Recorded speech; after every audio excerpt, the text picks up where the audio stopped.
Ce qui s'est passé pendant ce vol n'aurait jamais dû arriver. La succession d'événements nécessaires pour créer ce cauchemar était tellement invraisemblable que personne n'y croirait si ce n'était pas un fait réel. Restez avec nous.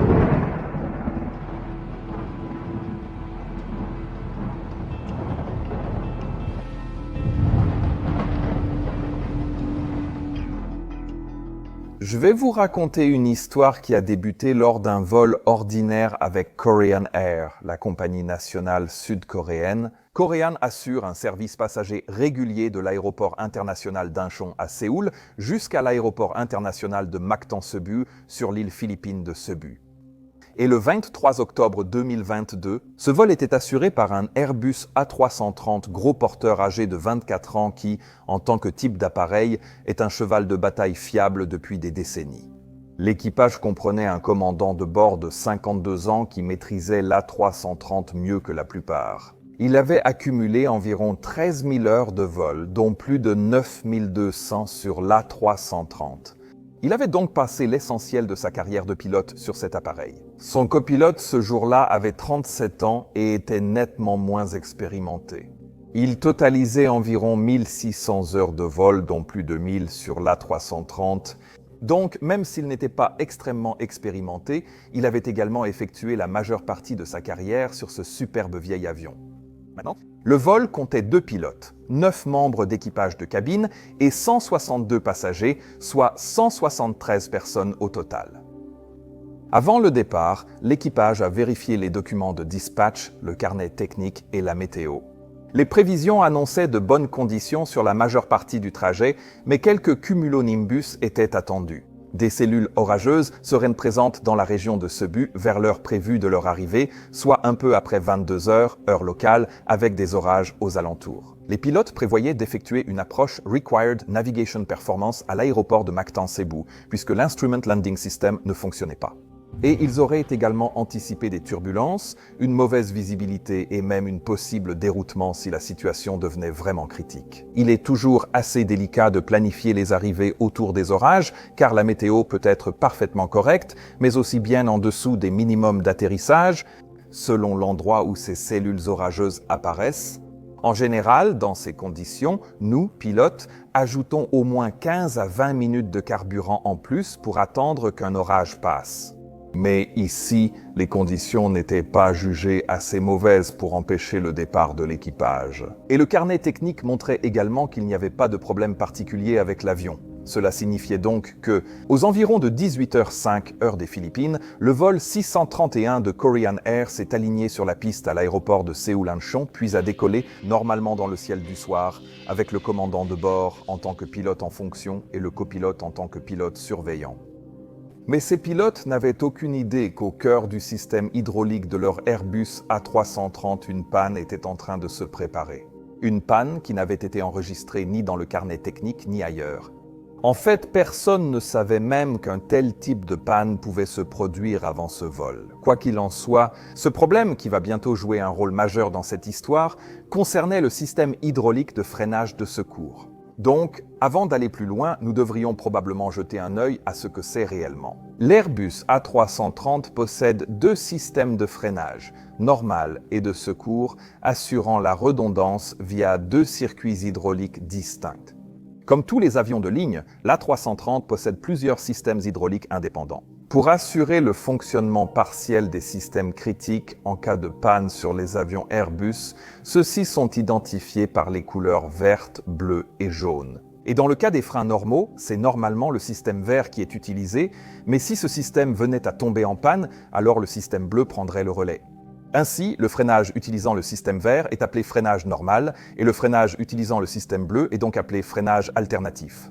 La structure de base d'un système hydraulique inclut plusieurs éléments dont nous devons comprendre les rôles pour donner un sens à cette histoire.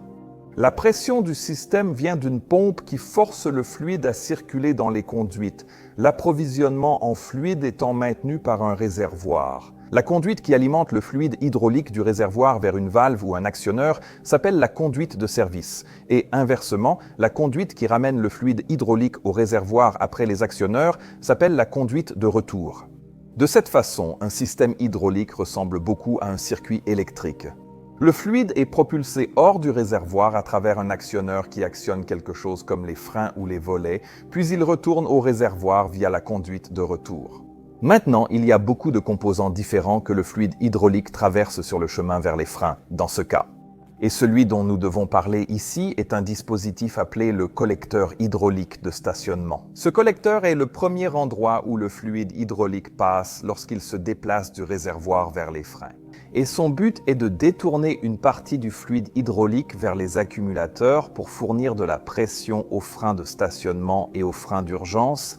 Lorsqu'il n'y a pas d'alimentation dans le système, c'est une fonction très importante.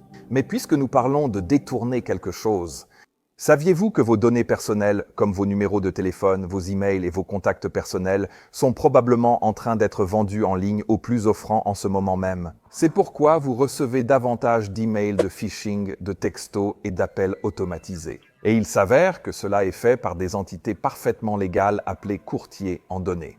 La bonne nouvelle, c'est que puisque c'est complètement légal, cela peut aussi être arrêté. Et c'est là qu'intervient le sponsor d'aujourd'hui, Incogni. Incogni traque et oblige tous ces courtiers en données à cesser immédiatement de vendre vos données. Et quand je les ai essayés, j'ai honnêtement été stupéfait de voir que mes données étaient vendues par plus d'une centaine de ces courtiers. Il m'aurait fallu des semaines pour les retrouver moi-même, si tant est que je sache comment faire. Mais avec Incogni, c'était super facile. Et le meilleur, c'est qu'Incogni fonctionne ensuite en arrière-plan, protégeant mes données pour que je puisse me concentrer sur la réalisation de ce genre de vidéos pour vous à la place. Incogni restera également à vos côtés et continuera à nettoyer Internet de vos données aussi longtemps que vous resterez avec eux. Si vous souhaitez protéger votre vie privée numérique, Incogni propose une excellente offre. Mes spectateurs, il vous suffit d'utiliser l'appareil photo de votre téléphone et de scanner ce code QR ou d'aller sur incogni.com/pilote et d'utiliser le code pilote. Cela vous donnera une réduction de 60% sur l'abonnement annuel, ce qui est vraiment génial. Merci Incogni. Maintenant, revenons à la vidéo. J'ai déjà parlé du système de stationnement et de freinage d'urgence, mais je souhaite maintenant me concentrer sur une petite fonctionnalité de sécurité du parc. Le collecteur hydraulique, appelé soupape de décharge de pression ou PRV, le PRV est conçu pour éviter d'endommager le système hydraulique en cas de surpression. Ce qui pourrait se produire s'il y a un blocage empêchant le fluide d'atteindre la conduite de retour, par exemple. Ainsi, lorsque la pression du côté service du PRV atteint une valeur suffisamment supérieure à la pression de fonctionnement normale du système. Cette soupape s'ouvrira, libérant le fluide hydraulique directement du collecteur hydraulique de stationnement vers la conduite de retour, où il retourne ensuite dans le réservoir. Cela paraît anodin, mais personne ne savait que ce PRV de cet avion avait été endommagé à un moment durant ses 24 ans de service. On ne sait ni quand ni comment. Ce dommage, combiné à un ressort desserré, permettait au PRV de s'ouvrir lorsque la pression de service était égale à la pression de fonctionnement normale, ce qui, en gros, signifiait tout le temps. Dans cet état, le PRV fuyait du liquide hydraulique dans la conduite de retour à environ 1 demi-litre par minute. Maintenant, je sais que vous vous demandez peut-être comment il est possible qu'une fuite hydraulique de ce genre puisse continuer sans que personne ne s'en aperçoive, et la réponse à cela, c'est qu'il s'agissait d'une fuite interne. Comme elle fuyait seulement dans la conduite de retour, le liquide hydraulique restait toujours dans le système. Donc, le seul effet que cette fuite aurait eu concernait la vitesse de perte de pression de l'accumulateur de frein. Lorsque l'avion était stationné, vous voyez, les accumulateurs de frein stockent essentiellement la pression hydraulique pendant que les pompes hydrauliques fonctionnent afin de maintenir la pression sur le frein de parc. Ensuite, après la coupure de l'alimentation électrique de l'avion, cette pression s'échappe naturellement en quelques heures. Ainsi, lorsqu'on gare un avion pour la nuit, il faut placer des cales autour des roues pour éviter qu'ils ne bougent. Lorsque les freins finissent par se relâcher, le liquide hydraulique provenant des accumulateurs de freins doit passer par le collecteur hydraulique de stationnement où, dans ce cas, une partie fuyait vers le réservoir via la soupape de surpression desserrée, ce qui faisait chuter la pression de l'accumulateur plus rapidement.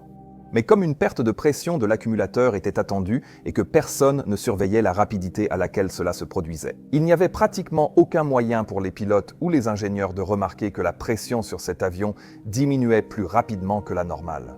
Maintenant, si la pression de l'accumulateur de frein était basse, lorsque le pilote redémarrerait l'avion, la procédure standard sur l'Airbus A330 consistait simplement à allumer les pompes hydrauliques et à repressuriser les accumulateurs, ce qui est tout à fait normal avant le premier vol de la journée. Aucune obligation ne prévoyait de signaler cette basse pression d'accumulateur dans le carnet technique. En fait, cela aurait probablement été assez étrange de le faire.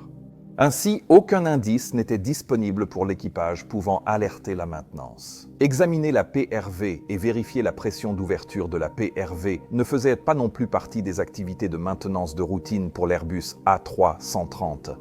Donc, elle ne serait pas vérifiée à moins que quelqu'un ne signale un problème, ce qui, pour les raisons que je viens d'expliquer, n'arriverait pas. Ainsi, vous comprenez comment une panne de ce type peut rester dormante dans le système pendant des années, voire des décennies.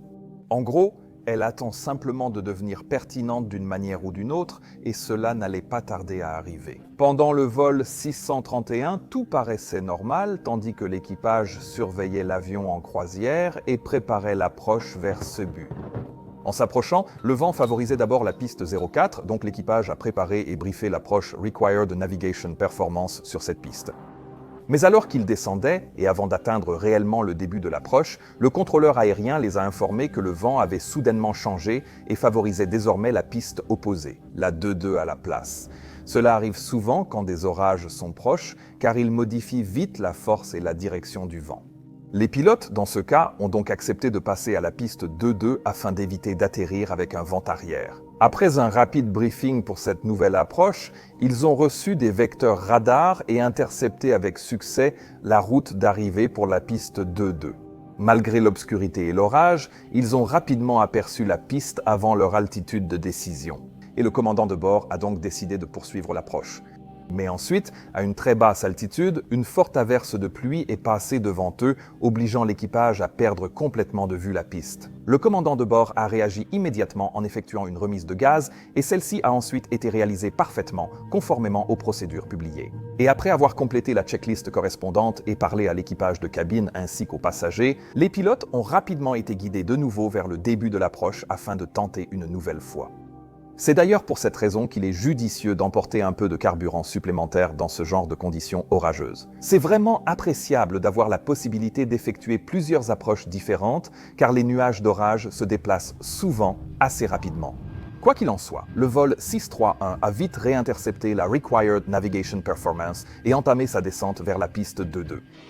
Mais une autre cellule orageuse approchait maintenant de l'aéroport, ce qui signifiait que, de nouveau, l'approche commençait à mal se passer, à une altitude relativement basse. Lorsqu'on effectue une approche, nous devons toujours respecter certains critères de stabilisation afin de nous assurer que nous sommes sur la bonne trajectoire pour un atterrissage sûr et contrôlé. Cela signifie qu'en dessous de 1000 pieds lors de l'approche, si nous sommes dans les nuages, ou au plus tard à 500 pieds si nous sommes en conditions visuelles, l'avion doit être entièrement configuré pour l'atterrissage, puissance et vitesse réglées, bien positionné et stable sur le plan de descente, sans correction majeure pour rester sur la trajectoire vers la zone de toucher des roues. Maintenant, cela peut être un peu délicat de respecter ce dernier point lorsqu'il y a des rafales de vent ou des turbulences, comme c'était le cas ici, surtout après avoir coupé le pilote automatique, ce que nous faisons généralement juste avant d'atteindre les minimums. Si le vent dévie l'avion, nous voulons instinctivement corriger la trajectoire avec les commandes.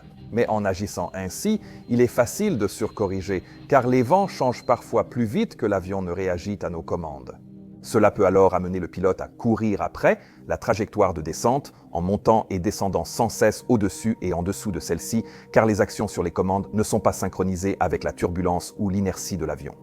Pour éviter cela, il suffit de viser une vitesse verticale d'environ 750 pieds par minute, mais si cela ne suffit pas, eh bien, il vaut généralement mieux remettre les gaz.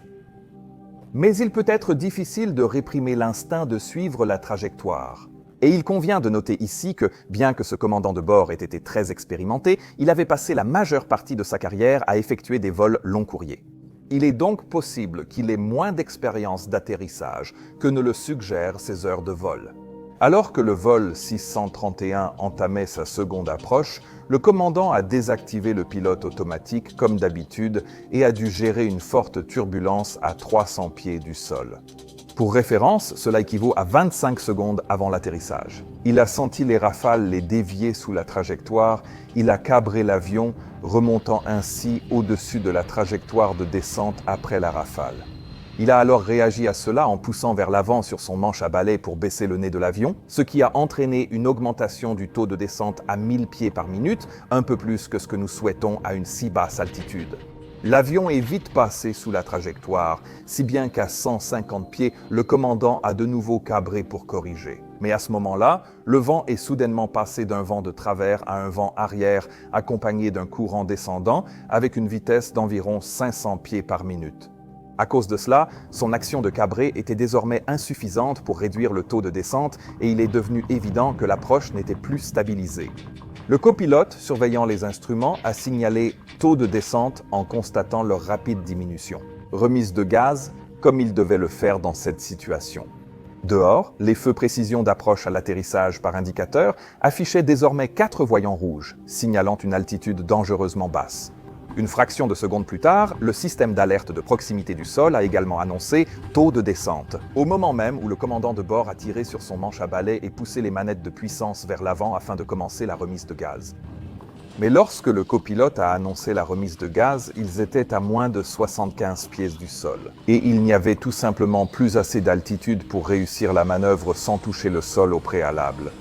Si l'équipage avait amorcé la remise de gaz une seconde plus tôt, rien de ce qui a suivi ne serait arrivé, montrant combien les marges sont faibles près de l'atterrissage. C'est pourquoi il est si important de toujours respecter les critères de stabilisation en dessous de 500 pieds. Je pense que les pilotes faisaient de leur mieux ici et ont également réagi de manière assez rapide. Mais malheureusement, en aviation, parfois, les fractions de seconde comptent vraiment. Parce qu'au moment où les moteurs accéléraient vers la poussée de remise de gaz, le vol 631 a touché le sol avec son train d'atterrissage principal à seulement quelques mètres avant la surface goudronnée de la piste 2-2. Le bord de la piste était surélevé par rapport à l'herbe à cause de l'érosion et du manque d'entretien. Et cela avait créé une marche abrupte d'environ 15 cm de hauteur. Cela signifiait que lorsque le vol 631 toucha le sol, son train d'atterrissage principal droit heurta violemment cette marche, envoyant une secousse massive à travers tout l'appareil. L'impact a enfoncé l'amortisseur du train d'atterrissage principal droit en butée. Mais même cela ne suffisait pas. La collision était si violente qu'elle dépassait ce que l'ensemble du train d'atterrissage avait été conçu pour supporter. Comme la plupart des avions modernes, l'A330 a un train d'atterrissage principal articulé. Des bogies inclinées permettent aux roues arrière de toucher la piste avant les roues avant, adoucissant ainsi l'atterrissage. Ce système d'inclinaison est contrôlé par un vérin hydraulique qui actionne une paire de biellettes articulées fixées à la partie arrière du bogie.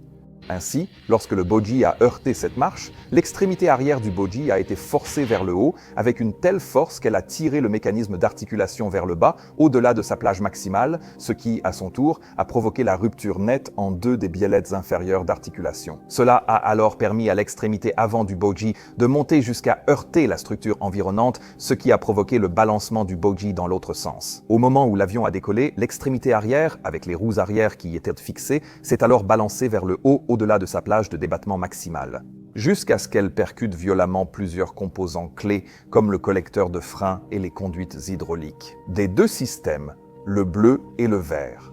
Ce dépassement a également arraché plusieurs faisceaux électriques qui transportèrent le câblage de tous les capteurs principaux du train droit, y compris ceux qui mesurent le régime des roues, la charge sur les roues et la position réelle du bogie. Après le rebond de l'avion, l'équipage a poursuivi la remise des gaz et est monté à une altitude de sécurité.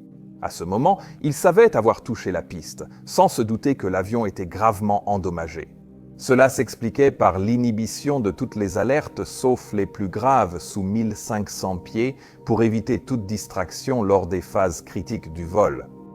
Mais alors qu'il dépassait les 1500 pieds en montée, une série de messages de panne est soudainement apparue sur leur moniteur centralisé électronique de l'avion, le Electronic Centralized Aircraft Monitor.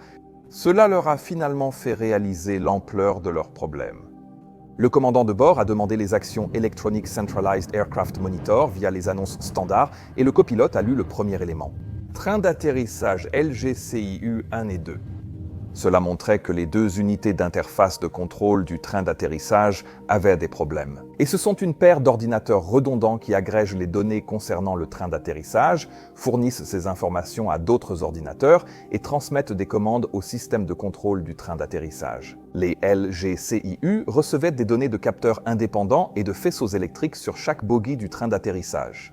Mais dans ce cas, le choc violent subi par le train principal droit avait déconnecté les faisceaux électriques qui alimentaient en données de capteurs ces deux LGCIU. Cela signifiait qu'ils ne pouvaient désormais plus déterminer si leur train principal droit était rentré ou sorti, dans quelle position se trouvait le bogie, si le train était au sol ou non, ou même si les roues tournaient. Et ce manque d'informations était à l'origine des messages de défaut LGCIU qui s'affichaient désormais sur le Electronic Centralized Aircraft Monitor. Comme les LGCIU ne pouvaient pas savoir si le train principal droit était rentré ou sorti quand le copilote a levé le levier du train d'atterrissage. Lors de la remise de gaz, le train d'atterrissage ne s'était pas rétracté et restait sorti, mais les pilotes l'ignoraient. Et bien que l'on puisse penser que l'absence du bruit de rentrée du train d'atterrissage serait évidente, dans une situation avec de nombreuses distractions comme celle-ci, il est en réalité beaucoup plus facile de remarquer quelque chose qui ne devrait pas être là que de remarquer l'absence de quelque chose qui devrait y être. Si les pilotes avaient vérifié leur débit de carburant, ils auraient constaté qu'il était bien supérieur à la normale, mais cela n'a pas été le cas. Quoi qu'il en soit, en lisant les actions Electronic Centralized Aircraft Monitor pour les pannes LGCIU, le copilote a déclaré « Pour l'atterrissage avec sortie du train, essayez la sortie normale. En cas d'échec, sortie du train d'atterrissage par gravité uniquement. » L'équipage a ensuite fait défiler l'Electronic Centralized Aircraft Monitor pour révéler les prochains avertissements. Cette fois, une panne de freinage normale et une panne d'antidérapage. Si l'on reparle des freins normaux et alternatifs, les freins normaux utilisent des dispositifs de sécurité comme l'auto-brake et l'antidérapage. Mais le freinage alternatif est entièrement manuel, avec moins, voire aucune protection automatisée. Le système antidérapage, semblable à l'ABS d'une voiture, compare le régime des roues à la vitesse au sol de l'avion pour détecter un dérapage. Et il relâche ensuite la pression de freinage si un dérapage est détecté, permettant à la roue d'arrêter le dérapage et ainsi de maximiser l'efficacité du freinage. Mais la déconnexion des faisceaux de câblage du LGCIU avait entraîné une perte de données provenant des 4 tachymètres des roues principales droites, ce qui, à son tour, avait désactivé le système antidérapage puisqu'il ne pouvait pas déterminer si les roues tournaient ou non. Cette perte de protection antidérapage a entraîné le passage automatique du freinage normal au freinage alternatif sans antidérapage. C'est ce qui avait provoqué le message de panne de freinage normal, le message Electronic Centralized Aircraft Monitor mentionné plus tôt. Quand ce message est apparu, le commandant a exprimé son inquiétude sur les freins et le copilote a lu les actions Electronic Centralized Aircraft Monitor, ce qui a averti les pilotes de ne pas dépasser 1000 psi de pression sur les freins pour éviter le dérapage. Maintenant, si vous pensez que cela commence à sembler inquiétant, attendez la suite. Parce que ce n'était même pas la fin des effets secondaires causés par ces dommages au train d'atterrissage.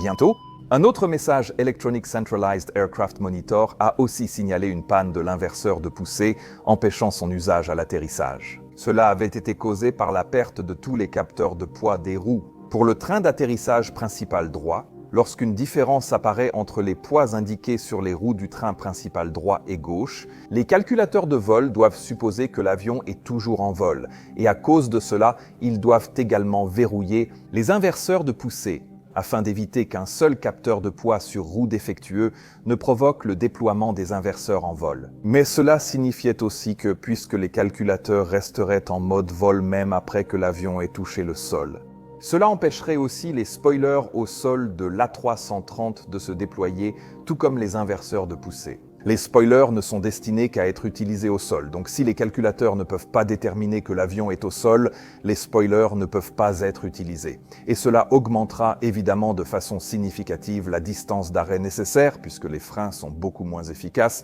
sans les spoilers qui ramènent le poids sur les roues.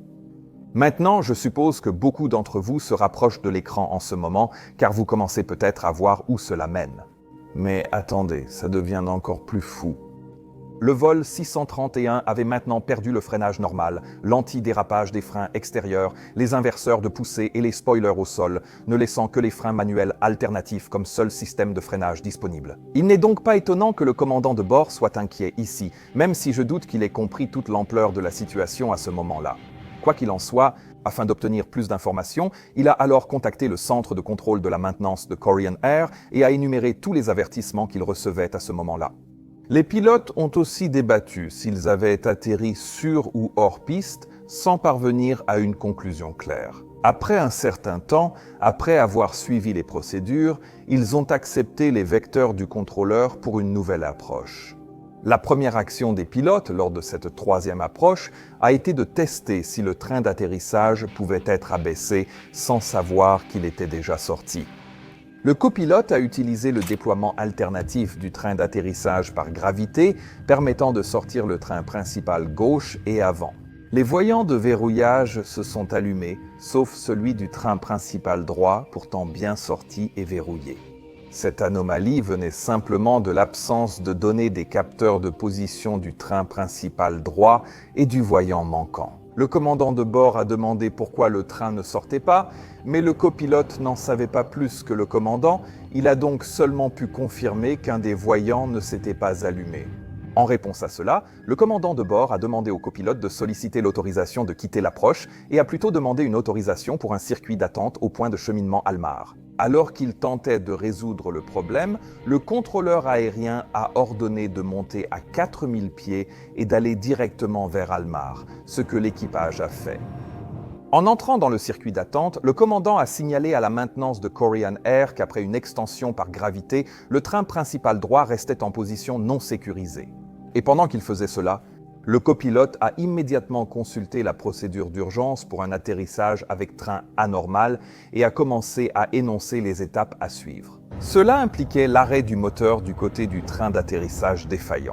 Actionner l'interrupteur principal juste après l'atterrissage pour limiter les dégâts si le moteur touche le sol en cas d'effondrement du train. Après avoir examiné toutes les étapes de cette procédure, le commandant a informé le chef de cabine que l'avion allait atterrir en urgence et qu'il donnerait l'ordre de se préparer à l'impact, 1 minute avant l'atterrissage. Il a ensuite également appelé les opérations de Korean Air et les a informés qu'ils allaient effectuer un atterrissage d'urgence avec un train d'atterrissage principal droit non sécurisé. Enfin, il a appelé le contrôleur aérien. Mayday, Mayday, Mayday, Korean C31, train d'atterrissage non sécurisé. Nous allons effectuer une approche d'atterrissage d'urgence. Veuillez vous préparer. Maintenant, je voudrais prendre quelques secondes ici, simplement pour souligner que toutes les actions de l'équipage de conduite ont été très professionnelles. Un bon exemple de la façon de gérer une situation comme celle-ci. Oui, ces problèmes avaient été causés en partie par les actions des pilotes, mais une fois confrontés à ces difficultés, ils ont suivi les procédures, ont tenu tout le monde informé et n'ont rien précipité. C'est très bien. Bref, pendant les quelques minutes suivantes, le commandant de bord est resté à la radio avec le contrôle des opérations afin de finaliser leur plan de secours avant d'effectuer la prochaine approche. Et au cours de cette conversation, l'équipage et les opérations ont discuté de la possibilité de se dérouter vers Davao, sur l'île méridionale de Mindanao, où la météo était signalée comme étant un peu meilleure. Mais finalement, le commandant de bord a décidé qu'ils avaient encore suffisamment de carburant pour tenter au moins une autre approche d'abord. Maintenant, l'une des choses que les pilotes n'ont pas prises en compte en prenant cette décision était le fait qu'ils consommaient désormais du carburant à un rythme beaucoup plus élevé avec le train d'atterrissage sorti. Le train d'atterrissage ne s'était jamais rétracté après leur dernière remise de gaz, il était donc probable qu'ils ne le feraient pas non plus après une autre. Le rapport ne précise pas s'ils avaient suffisamment de carburant pour voler jusqu'à Davao avec le train d'atterrissage sorti. Mais comme ils avaient pris beaucoup de carburant supplémentaire à Séoul à cause du mauvais temps prévu, ils auraient pu le faire. Cependant, cette décision de rester pour une approche supplémentaire allait s'avérer bien plus importante qu'on ne l'imaginait, comme vous allez bientôt le voir. Quoi qu'il en soit, à ce stade, l'équipage savait qu'il allait atterrir avec plusieurs systèmes de freinage hors service. Mais il pensait toujours pouvoir s'arrêter sur la longue piste de Cebu qui fait 10 860 pieds en utilisant les freins de secours ou d'urgence. Mais ce qu'il ne savait pas, c'est que les systèmes hydrauliques qui actionnent normalement ces freins étaient également compromis. Vous voyez, les freins de secours utilisent le système hydraulique bleu, qui avait été endommagé lorsque le bogie articulé avait dépassé sa plage de rotation maximale. Aujourd'hui, les avions modernes doivent avoir des points de coupure hydraulique ou des fusibles pour limiter les dégâts d'une fuite avant qu'elle ne vide tout le système. Et c'était bien le cas ici aussi. Ces soupapes de sécurité doivent s'activer si le liquide hydraulique fuit à un débit d'au moins 12 litres par minute, ce qui n'était pas encore le cas car il n'y avait pas de liquide hydraulique dans les conduites de frein. La soupape de distribution double des freins, BDDV, fournit la pression hydraulique aux conduites de frein seulement lors de l'activation du freinage. Ce qui, dans ce cas, aurait dû empêcher toute fuite de se produire avant que l'avion ne touche réellement la piste. Ensuite, lorsque les pilotes appuient sur les pédales de frein, ce qui devrait se passer, c'est que la BDDV libère du liquide dans les conduites endommagées. Le débit de fuite a rapidement dépassé 12 litres par minute, si bien que les soupapes de sécurité ont coupé l'alimentation du train principal droit. Mais comme cette fuite serait contenue et qu'il resterait encore du liquide dans le système, cela garantirait que les freins du train principal gauche continueraient à fonctionner. Malin, non ? Oui, mais il est assez difficile de s'arrêter avec des freins uniquement d'un côté, puisqu'un freinage maximal asymétrique peut entraîner une perte de contrôle de la direction, car l'efficacité de la gouverne de direction diminue pendant la décélération.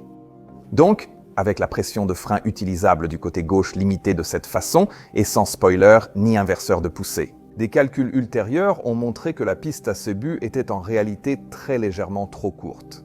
Mais si ce scénario calculé était ce qui s'était réellement passé, l'avion serait simplement sorti légèrement de la piste. Il aurait sans doute été remorqué de l'herbe à la porte d'embarquement. Et cette vidéo n'aurait peut-être jamais été réalisée et cet avion serait probablement encore en service aujourd'hui. Mais au lieu de cela, ce qui a fait passer cette situation de très mauvaise à catastrophique, c'est cette petite panne insidieuse et latente dont je vous ai parlé au début. Vous vous rappelez cette soupape de décharge qui fuyait ? Cette soupape fuyait du liquide hydraulique dans la conduite de retour à raison d'un demi-litre par minute depuis des années. Mais lorsque l'atterrissage brutal a cassé certaines conduites hydrauliques bleues du train d'atterrissage principal droit, tout a soudainement changé. Vous voyez, lorsque le système est entièrement pressurisé, le liquide hydraulique qui entre dans la conduite de retour va vers le réservoir, car c'est là que tout circule normalement. Mais lorsque la conduite de retour a été rompue au niveau des freins, soudainement toute la section allant des freins jusqu'au réservoir s'est retrouvée ouverte vers l'extérieur, réduisant ainsi sa pression interne à la pression atmosphérique ambiante. Cela signifiait que lorsque le liquide hydraulique s'échappait de la soupape de surpression, il n'était plus aspiré vers le réservoir, mais plutôt vers la zone de basse pression. Il avait donc commencé à circuler dans le mauvais sens, remontant la conduite de retour en direction de la brèche. En chemin, ce liquide fuyait par la soupape BDDV, qui maintenait les conduites hydrauliques du train principal droit non pressurisé. Mais la soupape BDDV n'a pas arrêté cette fuite, car elle servait seulement à empêcher le liquide hydraulique d'atteindre les zones aval via le port d'alimentation de service. Elle n'était pas faite pour bloquer le reflux du liquide dans la conduite de retour, car cela ne devrait jamais arriver. Le liquide a ainsi pu s'écouler jusqu'à la brèche de la conduite de retour et sortir de l'avion, à un débit constant d'un demi-litre par minute. Alors que l'équipage de conduite continuait de tourner autour d'Almar afin d'effectuer les différentes actions ICAM, la pression hydraulique diminuait donc régulièrement dans le système bleu qui alimentait les freins de secours. À 23 heures, alors que le vol 631 entamait sa 4e approche, la quantité de liquide hydraulique dans le réservoir bleu avait suffisamment baissé pour générer un nouvel avertissement Electronic Centralized Aircraft Monitor, cette fois pour un niveau bas du réservoir hydraulique B. Le copilote a vu ce message et a annoncé l'action Electronic Centralized Aircraft Monitor associée qui consistait à couper la pompe hydraulique bleue afin d'éviter que davantage de liquide ne soit pompé à travers la fuite. Le commandant de bord a acquiescé et le copilote a alors tendu la main pour couper la pompe hydraulique du système bleu. Cela signifiait qu'il ne pourrait plus utiliser les freins de secours non plus. Mais en théorie, cela ne réduirait pas leur puissance de freinage global. En raison de l'existence des freins d'urgence, la dernière redondance du système de freinage. Donc, pour réitérer ce que j'ai dit au début de cette vidéo, la soupape de surpression qui fuyait était située à l'intérieur du parc. Le collecteur hydraulique était conçu pour diriger la pression hydraulique vers les accumulateurs de freins de parc, pressurisant le système bleu pour maintenir les freins serrés, lorsque l'alimentation de l'avion est coupée. Cependant, Cela indique que les pilotes doivent éteindre les pompes hydrauliques en vol, comme ils l'ont fait dans ce cas. Le frein de parc peut également servir de frein d'urgence en utilisant cette pression résiduelle de l'accumulateur, ce qui permet normalement 1 ou 2 applications de freinage maximale. Rappelez-vous qu'à cause de cette fuite de la soupape de surpression, la pression de l'accumulateur baissait plus vite que d'habitude.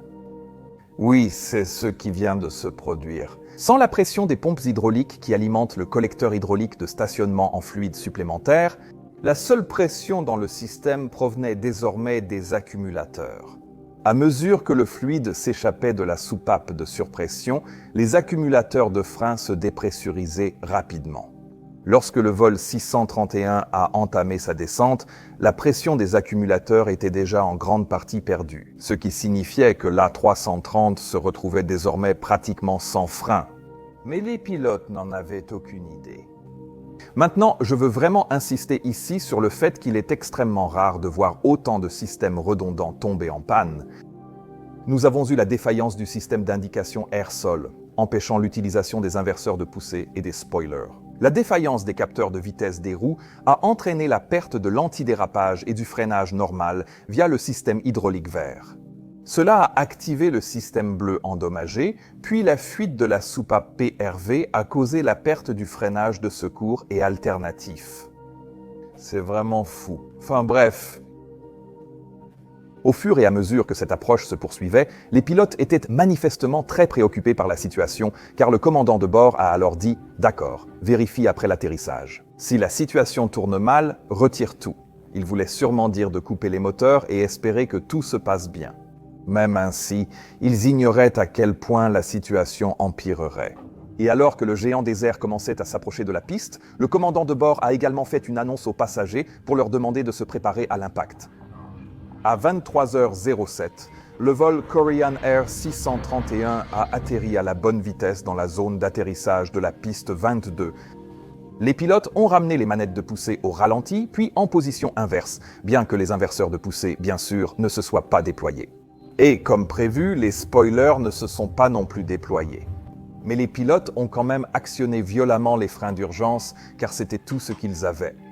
Cependant, il ne restait maintenant plus assez de pression résiduelle dans les accumulateurs, si bien qu'après seulement 10 secondes de freinage, alors que la vitesse chutait à 107 nœuds, toute la pression fut soudainement perdue et les pédales de frein devinrent complètement inopérantes. Sans aucun système de freinage restant, les 173 passagers et membres d'équipage étaient désormais livrés à la merci du destin dans le cockpit.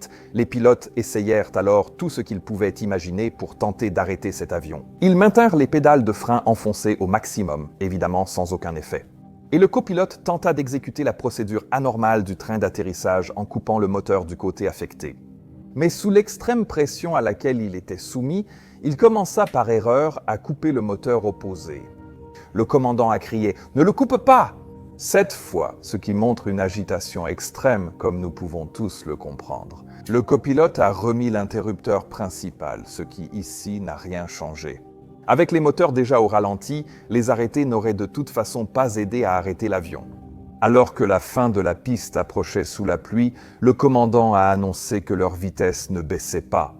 Et puis, avec une vitesse vers l'avant de 83 nœuds, soit 152 km/h, le vol 631 a dépassé la fin de la piste, puis a commencé à traverser la zone de dégagement en direction de nombreux obstacles au loin, tandis que les passagers se préparaient à l'impact. Le train avant a heurté une dalle de béton soutenant le système d'éclairage d'approche, ce qui l'a fait s'effondrer, mais l'avion ne s'est toujours pas arrêté. Continuant sa course en avant, il a ensuite percuté l'antenne du localizer et sa structure de support métallique qui ont été arrachés du sol et projetés au-dessus du fuselage. Et avec cette antenne toujours enroulée autour de lui, l'Airbus A330 s'est finalement arrêté à 235 mètres au-delà de l'extrémité de la piste.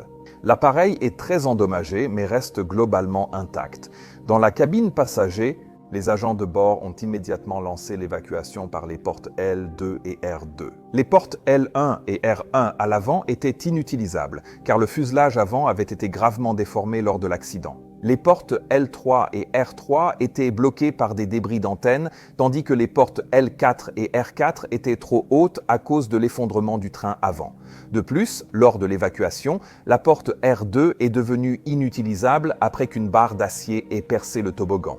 Mais heureusement, il n'y a pas eu d'incendie, donc les passagers ont finalement pu tous évacuer par la seule porte restante. L'équipage de cabine a fait un travail remarquable lors de cette évacuation en apportant une assistance particulière aux passagers en fauteuil roulant et en retournant à l'intérieur de la cabine à 4 reprises afin de vérifier que personne n'avait été laissé derrière. Au final, seuls 2 membres d'équipage et 15 passagers ont été légèrement blessés, mais les 173 personnes à bord ont toutes survécu à cet incroyable incident.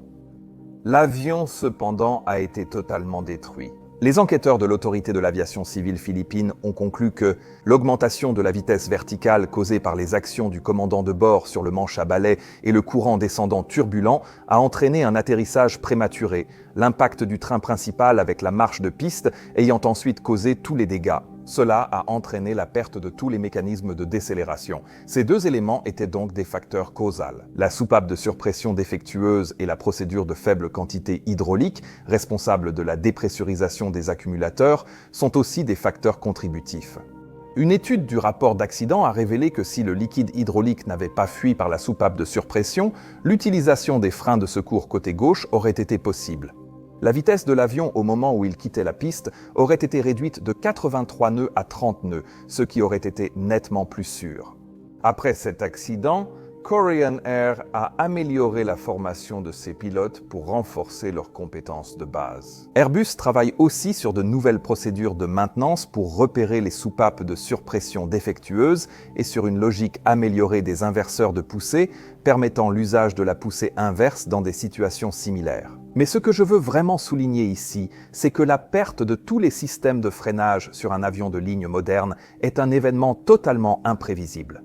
C'est incroyablement improbable et, à ma connaissance, cela n'était jamais arrivé avant le vol 631. En fait, si je devais deviner, je dirais qu'un événement de ce genre pourrait ne pas se reproduire avant très longtemps.